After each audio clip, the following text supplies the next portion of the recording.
Hi all. I thought it would be interesting to have a look at how the chess terminators are doing. They're playing in a tournament, the TCEC challenge. TCEC is named after Foreign Chess Engines Competition, or TCEC. It's a computer chess tournament organised, directed and hosted by Martin Forrison, started in 2010. There was a short break in 2012. It was restarted in early 2013 and is currently active with all-day live broadcasts of chess matches on its website. It's often regarded as the unofficial World Computer Chess Championship because of its strong participant lineup and long time control matches on high-end hardware, giving rise to very high-class chess. It's supported by original engine authors and based on volunteerism and donation. It caused a furore in February 2011 when the free version of Houdini defeated the reigning computer chess champion Rybka in a 40-game match. I guess I was influenced to change from Rybka to Houdini based on some of the brilliant dynamic games there. The current season of TCEC is sponsored by the ChessDom Arena, so you can go to ChessDom and which is ChessBomb, and have a look at the games there. The time control for all events is 120 minutes and 30-second increment per move, so quite a juicy time control. And pondering is set to off. The opening book is taken from recent strong Grandmaster tournaments. It's truncated to the first 6 or 8 moves, and it's changed at every stage. Engines are allowed updates between stages unless there is a critical play limiting bug, in which case the engine can be updated once during the stage. TCEC generates its own ELO list from matches played during the tournament. An initial rating is given to any new participant based on its rating in other chess rating lists. Now, this is a super final stage. So the two engines here, Komodo playing white, 3155 against Stockfish playing black, 3164. You may know that I've been using Stockfish a bit on the ICC interface because it was the default engine there, but it does seem pretty decent just for a very quick analysis, very great insights tactically on my recent ICC games. So these chess terminators, I think, is good for any modern chess player to take an interest in what's going on in the engine world. I mean, it's also, part of the Internet Chess Club, but by default. So Stockfish, very quick introductions here from Wiki. It's an open source UCI chess engine developed by Tord Romstad, Marco Costalba and Jana Kiski. It's available on various desktops and mobile platforms. It's derived from Glorung, an open source engine by Romstad. As of March 2014, Stockfish is in the top 3 of all major computer chess rankings. So more information on Wiki. Komodo, which was playing white, it's a UCI chess engine developed by Don Bailey, Mark Leffler, and supported by chess author and evaluation expert Larry Kaufman. Komodo is a commercial chess engine, but older versions, 5.0 and older, are free for non-commercial use. It's consistently rated in top 3 on most major chess engine rating lists. More information on Wiki. UCI is the standard kind of chess interface which programs like ChessBase and other things use. So let's go with this game now. Introductions over. Komodo kicks off with d4. In game 17, by the way, they had the same opening. If you want to look at what happened there, that game was a draw. So was this game going to be a draw? Knight f6 from Stockfish, c4, and my favourite, King's Engine defence. So this is why this game in particular caused great excitement for me. So a King's Engine defence in this game, and now f3, the Siamish King's Engine. So often white is playing like this and to try and exchange off dark square bishops. Knight c6, bishop e3, a6.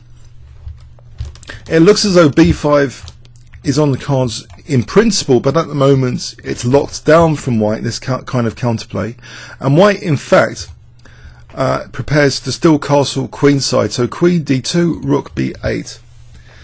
And okay, as humans we can have visual clues that this might be a little bit dangerous in principle, casting queenside, especially, and dangerous for both sides really. If black castles, then there's this kind of h-file attack as well as the bishop exchange. This is what this is geared up for. So dangerous for both sides. White castles queenside, black kingside. So a very exciting scene is set. Opposite side castling. One of the most exciting configurations in chess you can have. Now king b1. Okay, now is b5 ruled out? You see, this is of theoretical interest, what an engine thinks here, because I think we're now past the opening book. I assume this is out of the opening book now. So this next move is intriguing for me as a King's Engine player. It looks intuitively like, you know, you want to open lines in principle, but is there actual technical justification for doing this? Well, black Stockfish does actually play b5.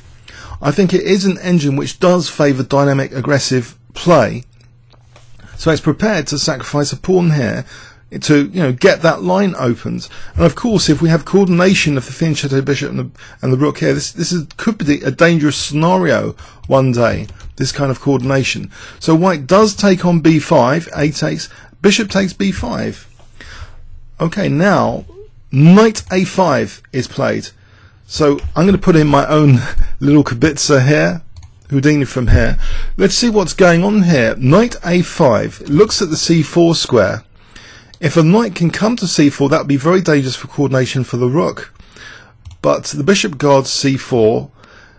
Knight a5 also facilitates c6. You might think, given the bishop's protected, could white, is that too dangerous? Yes, it is too dangerous. Black could just play c6 here, and that would be pretty terrible.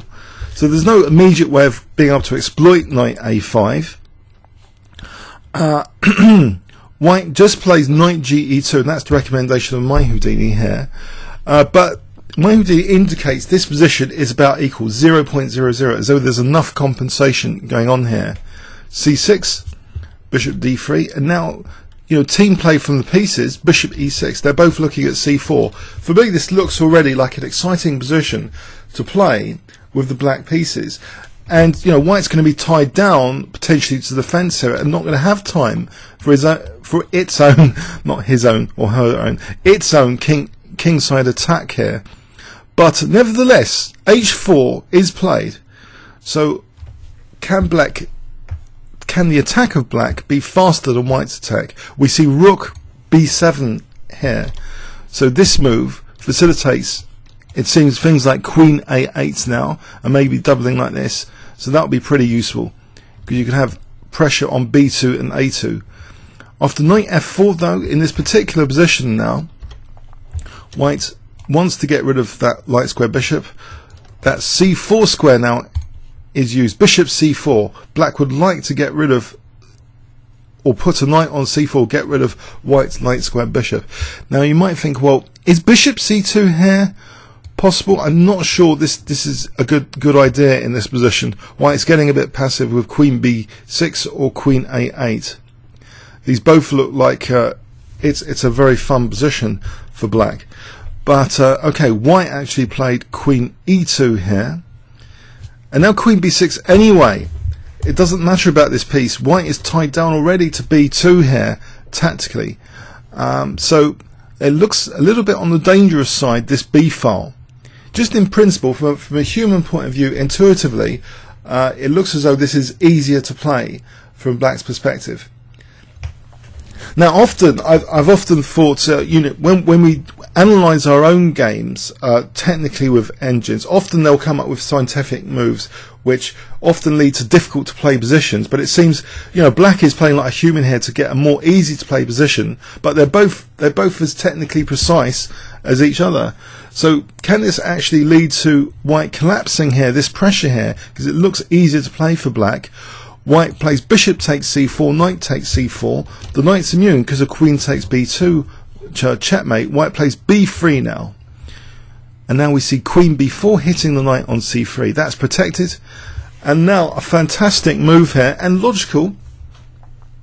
Very, very logical. Black wants to pierce open this diagonal to get some more piece coordination going. All of black's pieces look good, and white's attack hasn't really got going yet.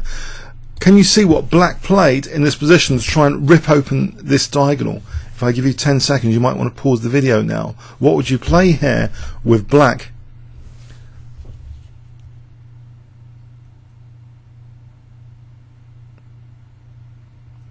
Okay, black plays e5.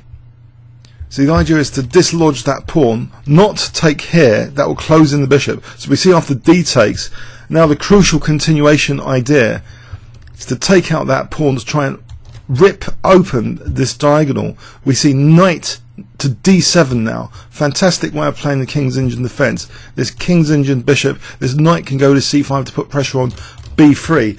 All of black's pieces are really coordinating heavily now against white's king. You wouldn't have thought this is an engine game. Often engine games are big long wars of attrition, 70 plus moves. Is this game really going to last 70 plus moves? It looks as though white is in grave danger here intuitively. White plays e6 in this position. Let's see, I mean, if e takes, the c3 knight is dropping off. Bishop takes c3 immediately. There's also knight c5 as threats. Knight takes e5. There's a huge number of things black can do in this position. So e6 was played, and now black, if black played f takes, that wouldn't be so hot here. The knight takes. There's a potential for some issues here after bishop takes, knight takes. In this position, rook takes c3, and this is getting a little bit not so entirely clear. But what black did in this position was actually offer a pawn sacrifice, dynamic pawn sacrifice here, not taking on e6, just playing knight c5, putting pressure now on b3. Knight takes b3 looks like a juicy threat for the white king safety. Now if bishop takes c5, if bishop takes c5 here, then d takes c5, and black still has phenomenal pressure on white. So white actually played e takes f7 here, and it distracted a rook to come back. You might think this rook is very useful here, but if rook takes here, this back row is a bit more sensitive to bishop takes c5. So this would be a problem, for example, like this: rook d8 check. And well, it's still black's okay there though. On bishop takes c5, if queen takes knight, then knight e6 would threaten to get rid of this fantastic bishop with this fork. So anyway, so the rook took time out of the b file attack to return to f7. It went to f7 to go to f7. Now knight cd5 was played. An amazing move, but does it help white? Does it really help white? C takes d5, taking that knight sacrifice. Knight takes d5. Knight a3 check. According to my engine, Houdini, black is doing very, very well here. Look at this beautiful diagonal. King c1, and now queen b5, nasty pin. King d2,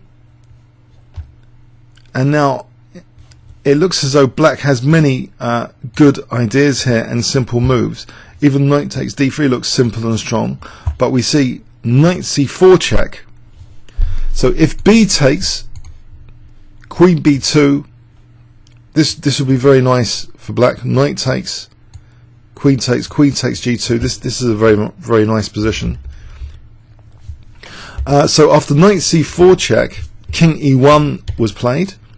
And now we see queen a5 check, rook d2, knight takes d2. A lot of damage seems to have been done to white. White is severely down, but they will play on, I think, until more than +6 is reached. Then an operator will resign, I think, on behalf of the engine. So queen takes d2, but already huge amount of damage has been done to white. Queen takes d2. King takes, rook a8, white takes on c5, rook takes a2 check, and now taking back on c5. So white is actually a rook down after all this. It's over. It's been over for quite a few moves. The game continues. f4, rook b7, h5, takes on b3. The rooks line up. Check. Rook takes e4. There's nothing going on here for white. White could safely resign now, I believe. Rook takes f4. Rook takes g2, a mopping up job. G takes h5. After knight c7, finally white resigned. So it caught my attention, a fantastic King's Indian defence game, which was decided quite early on, really. If we go back to the critical position, it looks as though just after e5, White was already in huge trouble in this position, but after e5, even more trouble because of this bishop being activated on this diagonal and this knight c5 coming in and this pressure on c3. It looks as though just White's attack wasn't going anywhere. Black's coordination was extremely impressive in my perspective of this game. So knight c5 here, it's just White was just collapsing. This just seems a very desperate move, knight d5. If we go back to this critical position, what can White do? You know, knight here, we just play knight takes a4, thanks very much. What does the knight do? Knight d1. In this position, rook takes f4 is good. After takes, check. Here, knight takes d3. White is just falling to bits in these variations. So White really had felt it was best to play that knight d5 move. Mysterious stuff. But what else did White have here? If the knight goes back, we can just take on b3. That's probably the most incisive, just to rip to shreds White's king safety. So here, this position, rook a8, is actually a forced mate in 14. This position here. Look at all of Black's piece coordination. Very, very impressive. The funny thing is, you know, it's easy in human games to collapse like this after such a pawn sacrifice in the opening. It just makes the position very, very difficult to play. So the position got incredibly difficult to play. And from Black's perspective, I think the piece coordination was really just heightens and to such great heights here that, you know, White is just losing material. The piece coordination is just phenomenal after this e5 and knight d7. So an impressive King's Indian game, and I think worthy of study for any King's Indian player wanting to play with Black against the Siamese system where White castles queenside. Okay, hope you enjoyed that. Comments or questions on YouTube. Thanks very much.